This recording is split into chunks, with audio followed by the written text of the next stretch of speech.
Kiko Pangilinan, kunyemas naman. Mag-isip-isip ho, sir, ng konti. Ano po? Daldal ka kasi ng daldal eh, ha? Putang ina, puro ka. Satsat ka ng satsat. Ang construction worker ba, pwede ba siya mag-online para pukpukin yung ulo mo? Pwede ba siya mag-Zoom meeting para kumuha siya ng martilyo at pako para i-joke-joke yan sa julo mong bugo?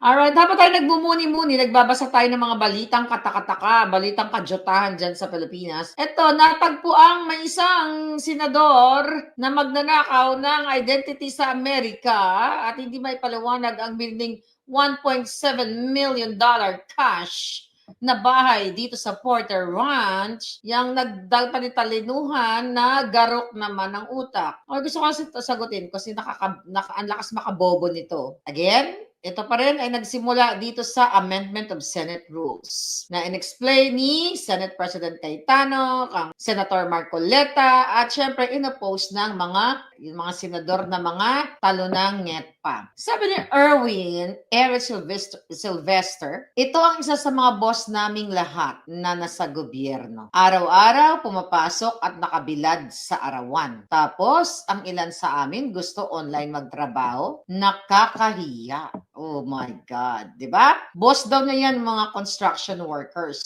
Tanggalin na natin yan, ha? Boss daw niya yan. Ayan, nakabilad sa araw. Teka, tingnan natin. Wala. Okay, tanggalin natin. Ano yung comment nyo dyan sa kabubuhan na yan? Una, yung kadyutahan ni Erwin Tulfo ni Eric Sylvester. Number one, if you talk about kung ano ang nakakahiya. Number one, punto de vista. Ano ang mas nakakahiya?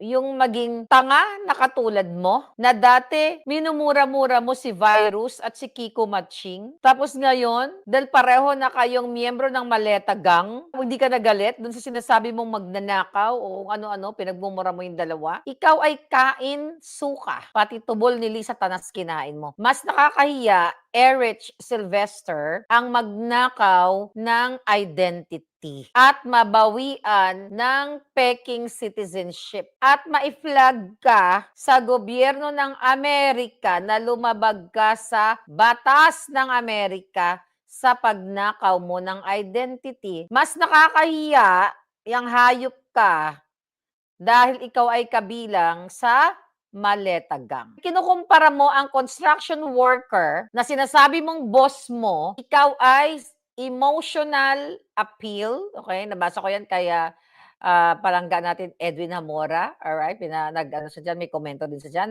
But I have my own comment. Mga kapalangga. Paano mo i-compare, Eric Sylvester, ang construction worker sa isang senador? Ang issue dito, ayaw ba pumasok ni Senator De La Rosa dahil tamad lang siya? Yan ba ang dahilan na kinukumpara mo sa construction worker? Unang-una, kasi gusto nating idurugin ang pagiging bobo ni Eric Sylvester. Ang construction worker ba, pwede ba siya mag-online para pukpukin yung ulo mo? Di ba? Putangin lang ito, ginagawang tanga yung tao. Mga palaga, ang construction worker ba? Pwede ba siya mag-Zoom meeting para kumuha siya ng martilyo at pako para i-joke-joke yan sa julo mong bugo? Mga kababayan, ang construction worker ay actual na pagpupukpok ng mga pako. Pwede nga lang pukpukin ng mga pako, ilagay sa mga julo ng mga yan. Ang sinasabi natin dito, mga kababayan, there's no fucking comparison. Kasi mahilig ito mag-arte-arte. Walang putang. Ay, Diyos ko po, Ginoong Gagmay, na ano na lang himo natin mga bobo yung mga ulaga na yan. Physical labor ba ang Senado?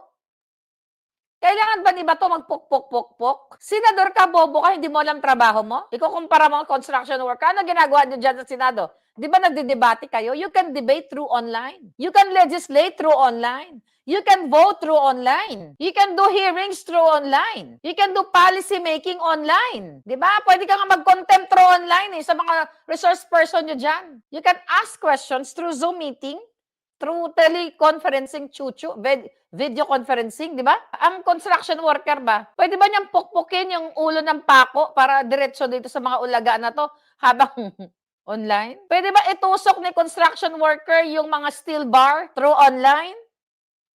Nakita niyo to mga kababayan, makapagkaroon lang ng comparison yung Hanayupak na ito. Wala kasi talagang utak, Eric Sylvester. Kaya nag-resort ka sa pagnanakaw ng identity. Magnakaw ka ng piso, magnakaw ka ng identity, magnanakaw ka pa rin. Sabi niya, chin, chin, chin, online construction building. Bendalo, alam mo, natawa nga ako. Hindi ko to nakita kanina nung nagbablog tayo eh. Nakita ko lang kay Palagga, kay Edwin Amora. Sabi ka ni Edwin Amora, sabi niya, appeal to emotion na naman. Exactly! Na para isa sa larawan niya na ito bang construction worker na nahihirapan, ganyan-ganyan, napapawis, nainitan, naarawan, para nga maawa tayo, buti na itong mga construction worker natin, mga makaluluoy, nainitan, ganyan-ganyan, pero si Bato gusto mag-online, di ba?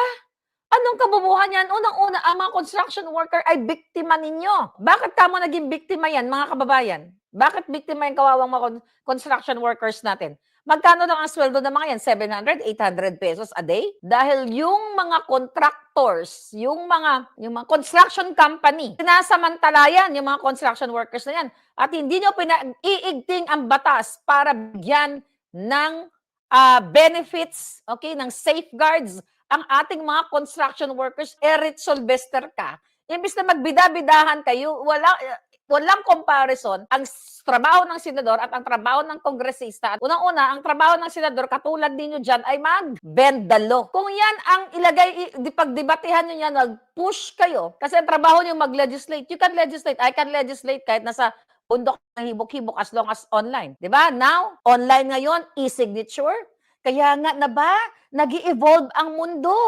Digital age. At ginamit ng pandemic, ginamit ng nakakulong si Dilima. Sabi ko nga, selective justice lang kayo. Kung in-ensure o nag-push kayo dyan ng mga legislations para sa ating mga construction workers, na dapat itong mga construction company, hindi nila pakakawalan ang mga kawawang construction workers without proper o safety gears. Helmet, bota, kapag umakyat sila sa mga matataas na mga building, dapat may belt sila. Hindi, kasi nakikita natin, ating mga construction worker, nakatsinelas lang. Walang mga hard hat. Ang mga naka-hard hat, yung mga engineers. Shout out sa lahat ng mga engineers. Yung mga engineers, protektado yung ulo nila. Nakita ninyo? Na nagkumpas-kumpas lang sila doon. And that's okay. Lahat dapat protektado. Ito ang plano. Then, ang kawawang construction workers natin, nakapaapig, pigtas pang tsinelas. Wala man lang mga gloves. Pag umawak ka ng bakal, yung steel bars, o nagbuhat ka ng kahoy, di ba? Shoutout sa mga construction workers, wala man lang sapin yung kamay mo or protection. Yan dapat ang pinupush mo. Hindi you compare the job of a senator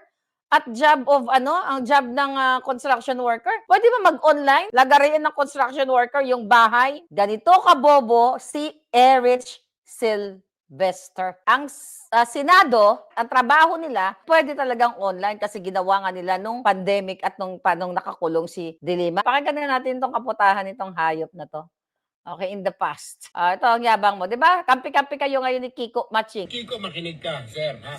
Next time ho, bago kayo magsalita, isipin muna mabuti. Hindi porket abogado ka, akala mo ikaw ay doktor na ng abogado, ikaw na ang pinakamagaling na abogado, memorize mo na ang batas, ha? Mukhang nakalimutan mo ang iyong pag-aaral, ha? O talagang hindi mo Tapang niya, no? Tiyan mo, mumurahin niya si Junggoy. Pero ngayon, dahil pareho sila, miyembro ng Maleta Gang, alam, o kundi absent ka siguro na itinuro sa inyo sa law school. Kaya next time, ha, Kiko Pangilinan, Kunyemas naman, mag-isip-isip ho, sir, ng konti. Ano po? Daldal ka kasi ng daldal eh, ha? Putang ina, puro ka, satsat ka ng satsat. Yabang, di ba? Putang ina ka daw, Kiko. Tapos ngayon, dahil sa Maleta, sa ngalan ng Maleta ni Lisa Tanas, di ba nga, galing sa Kabanang Bayan, ayan. Di ba? Magkakasama ng mga putang ina. Tumigil ka na. Mabuti, wala ako doon kahapon, kundi pinagsasampal ko yung bunganga mo eh. Bakit di mo sampalin ngayon ng unggoy? Nasa loob ng Senado. Ibig sabihin, hanggang bunganga ka lang. Anyway, sir, ha, next time din, dahil sa salita ka ng salita, hindi ka nag-iisip, yung ginawa mo palang batas, yung Juvenile Justice System Law, ha, yung para sa yung mga minor de edad, hindi kakasuhan, ayaw ho ng mga pulis noon. Tingnan mo? Parang si Robredo lang, di ba? Galit na galit kay Bangag nang nabigyan ng 500 million. Ayun, ang bilat, pumalakpak. Parang ito, ang boto, di ba? Tuwang-tuwa, tumindog, pero lupay-pay pa rin. Supot eh. Teka. Ayaw rin ni Pangulong Duterte, bakit ka mo? O tignan mo ngayon, ha? Eh, ang dami mga bata kung hindi hold-upper, rapist. Kung hindi rapist, tulak ng droga. Kung hindi tulak ng droga, mga snatcher. Hindi makasukasuhan. Bakit? Dahil yung putang inang batas mo na inutil, yung Yan po tangin ng batas. Ang galing magmura pala eh. Pero ngayon, tuwang-tuwa na siya sa isang junggoy kasi miyembro na sila ng Maleta Gang o Maleta Syndicate. juvenile justice system law mo ay hindi gumagana. At yan ay punyema, pro-criminal. Lintik. Wow, pro-kriminal! Nung sumisipsip pa kayo kay PRRD. Tapos nung natapos sa si PRRD, sumipsip ka sa mga adik, wala nang silbi si PRRD, yung ginawa ni PRRD para targetin ang kriminal, JK na, no? Useless yung batas mo. Hindi mo pinag-isipan, sir. Next time, pag-isipan mo, sir. Pag ikaw nasa Senado, ikaw gumagawa ng batas. Think! Di ba? Think! Think! Pero garok ang utak. Kita magaling magsalita, akala mo totoo, no? Akala mo totoo, pero natagpo ang garok. Yan ang pinapasweldo ano namin kayo para mag-isip. Hindi para mag-ngak-ngak at magdaldal. Mag-isip muna bago magdaldal. Daldalo kayo ng daldal, hindi ko kayo nag-iisip. Oh, kita mo yan, darling. Oh, ano ngayon? Ano ngayon ang masasabi nyo dyan, mga palangginging? Ah, 'di ba? Hanggang bunganga lang yung akala mo, totoo ang sinasabi, 'di ba? Tuwang-tuwa, yung iba diyan natuwa, pero ang katotohanan hanggang salita lang 'yan.